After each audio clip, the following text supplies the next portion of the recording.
Chinese President Xi Jinping wraps up his European trip in Paris. We'll discuss efforts by China to partner with Europe. Hello, I'm Anand Naidu, and this is The Heat.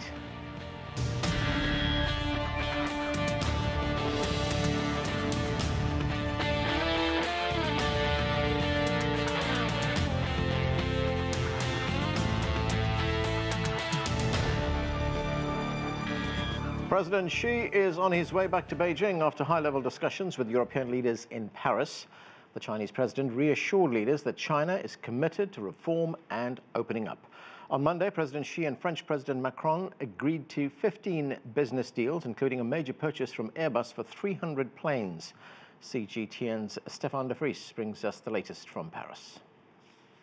On the last day of Xi Jinping's European six-day trip, the Chinese president sat down with three European leaders: French President Emmanuel Macron, German Chancellor Angela Merkel and the President of the European Commission, Jean-Claude Juncker.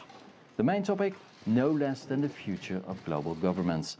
But above all, the meeting in Paris was about the future relations between China and the European Union, and more particularly about trade and climate change. The two words used most today were trust and cooperation. With today's meeting, Macron moved away from a purely bilateral approach, and by inviting the European leaders, Macron gave a clear message to Xi Jinping. If you want to deal with Europe, you will have to deal with all of us as a bloc, and not with the member states individually. But the French president also wanted to tell his fellow EU member states that the only way to act on the global stage is together as a real union. Since the balance of political and economical powers in the world is shifting, China and Europe need to find a new approach. They know that they are competitors, or sometimes even each other's opposites. Yet by acknowledging their differences, it will be easier for China and the EU to work together. One example of such more intense collaboration is the Belt and Road Initiative. Many European countries are reluctant to this major Chinese project, but today Angela Merkel said that they want to play an active part in it, and President Macron even described it as crucial for global stability. And that remark alone can be seen as a very positive signal to Beijing.